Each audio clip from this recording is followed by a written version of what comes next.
భారత న్యాయ వ్యవస్థలో అవకతవకల గురించి, విశృంఖలమైనటువంటి పోకడల గురించి విమర్శలు పెరుగుతున్న కొద్దీ అవి మరింత పెరుగుతున్నాయి. అవి కూడా పెరుగుతున్నాయి. చక్కదిద్దుకునే ప్రయత్నాలు ఏమీ జరగడం లేదు. అది కూడా సాక్షాత్తు ముఖ్యమంత్రులు, మాజీ ముఖ్యమంత్రులు, పార్టీల అగ్రనాయకులు ఇలాంటి వాళ్ళ విషయంలోనే కోర్టులు ఇష్టానుసారం వ్యవహరిస్తున్నాయి. అది న్యాయ ప్రకారం అయితే సరే, కానీ నిబంధనలు ఏమి పాటించకపోవటం.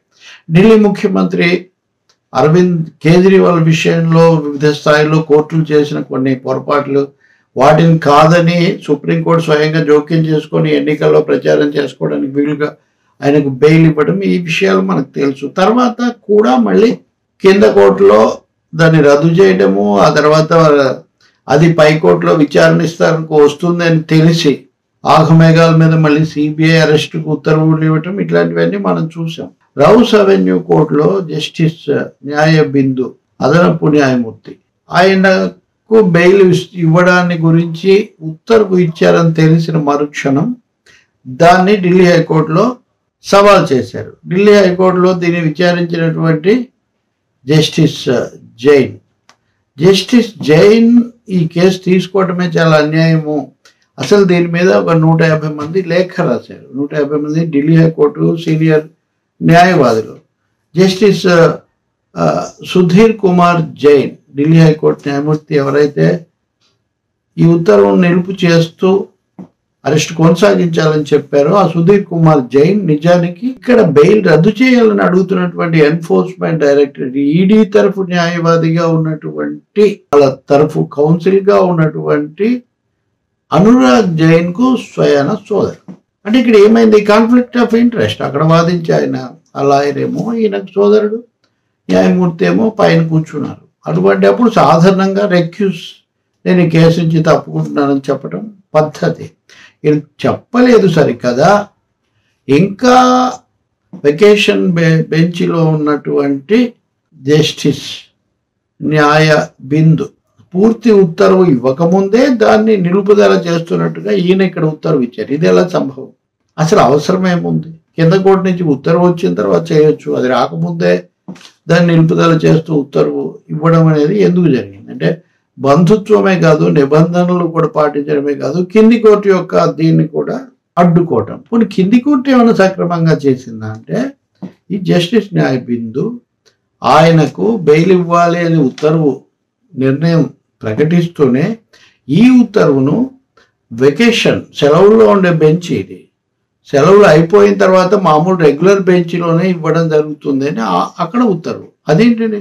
అసలు వెకేషన్ బెంచ్, సెలవుల్లో బెంచ్ పెట్టేదే తక్షణ సమస్యలు వెంటనే ఉత్తర్వులు ఇవ్వడానికి. వాటిని కాస్త సెలవులు అయిపోయిన తర్వాత ఇవ్వమని చెప్తే ఆ తీర్పు కానీ ఆ ఉత్తర్వు కానీ విలువ ఏముంది? అలా ఎందుకు చేశారు? వాళ్ళు చేసింది ఒక పొరపాటు అయితే అది సెలవుల తర్వాత వర్తిస్తుందని తెలిసినప్పటికీ కూడా ఢిల్లీ హైకోర్టులో జస్టిస్ జైన్ ఆగమేఘాల మీద దాన్ని నిలిపేశారు. తర్వాత ఉత్తర్వు వచ్చింది, అదే అయిపోయింది. ఇప్పుడు కేజ్రీవాల్ కొనసాగుతున్నారు. ఇదంతా ఎప్పుడు జరుగుతుంది అనేది విషయం కూడా మనం ఆలోచించాలి. భారత ప్రధాన న్యాయమూర్తి జస్టిస్ చంద్రచూడ్తో సహా స్వయంగా ఆయన ఇతర బెంచీలు కూడా అసలు బెయిల్ ఇవ్వడాన్ని మీరు ఎందుకు ఆపుతున్నారు, ఆలోచన చేస్తున్నారు, ఇదంతా అసలు బెయిల్ ఒక హక్కు అనే విషయాన్ని మీరు విస్మరిస్తున్నారు, ప్రత్యేకమైన కారణాలు ఉంటే తప్ప బెయిల్ ఇవ్వాలి, ఇలా ఎన్నోసార్లు చెప్పారు. సో ఎవరో చెప్పారని మీరు బెయిల్ ఇచ్చేస్తున్నారని హైకోర్టులో న్యాయమూర్తులు కొంతమంది కోపడుతూ ఆగ్రహం కూడా వ్యక్తం చేశారు. ఇది కూడా ఒక విపరీతమైన విషయమే. తాజాగా ఈ మధ్య మొన్ననే సుప్రీంకోర్టు న్యాయమూర్తులు ఒక ముఖ్యమైన వ్యాఖ్య చేశారు. ఎవరి మీకైనా బెయిల్ ఇవ్వడానికి కారణం లేకపోయినా కానీ ఏదో సందేహం మీద ముఖ్యంగా బెయిల్ లేకపోవడాన్ని కొనసాగిస్తున్నారు, ఇది సరికాదు అనే ఒక మాట. రాజకీయ ఒత్తిళ్లకు భయపడి మీరు ప్రతిపక్ష నాయకులు వీళ్ళకి బెయిల్ ఇవ్వడానికి సందేహిస్తున్నారని ఆ అర్థం వచ్చే విధంగా మాట్లాడారు.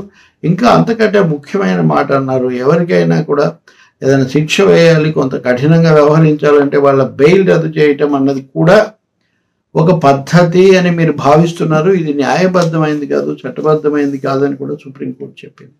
బెయిల్ విషయంలో ఎన్నిసార్లు ఎన్ని రకాలుగా అత్యున్నత న్యాయస్థానం చెప్తుంటే ఇక్కడ బెయిల్ మినహాయించి అంటే బెయిల్ ఇచ్చి విడుదల చేసే అవకాశం కింద రౌస్ అవెన్యూ కోర్టు కల్పించి మళ్ళీ సెలవుల దాకా వాయిదా వేశారు. అదొక తప్పు. అదొక విమర్శాపాత్రమైన విషయం. దాన్ని కూడా హైకోర్టు మళ్ళీ నిలిపేసింది. ఇప్పుడు 150 మంది లేఖ రాశారు కదా, మరి దీని మీద సుప్రీంకోర్టు ఏం చెప్తుంది అంటే, సుప్రీంకోర్టు కాదు, ప్రధాన న్యాయమూర్తి ఎలా స్పందిస్తారో ఆయన కూడా చాలా చోట్ల ఈ విషయం గురించి మాట్లాడడం మనం విన్నాం కదా.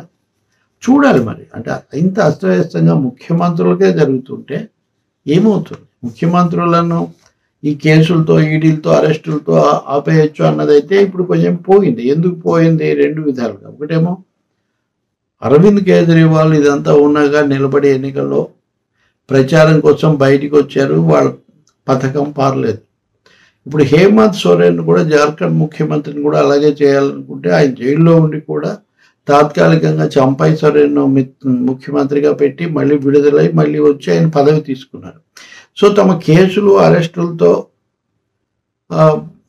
ప్రత్యర్థి ప్రభుత్వాలను, ప్రతిపక్ష ప్రభుత్వాలను ఇబ్బంది పెట్టొచ్చు అన్న కేంద్రం యొక్క ఆలోచన మటుకు ఇప్పుడు నెరవేరటం లేదు. కానీ అసలు ఈ అస్తవ్యస్తమైనటువంటి పరిస్థితి ఏంటి? న్యాయవాదులు, న్యాయ నిపుణులు కూడా సహించలేని, ఆమోదించలేకపోతున్న ఈ పరిస్థితికి ఎప్పుడు ఫుల్ స్టాప్ పడుతుంది? ఇది పెద్ద ప్రశ్న, చాలా అవసరం కూడా.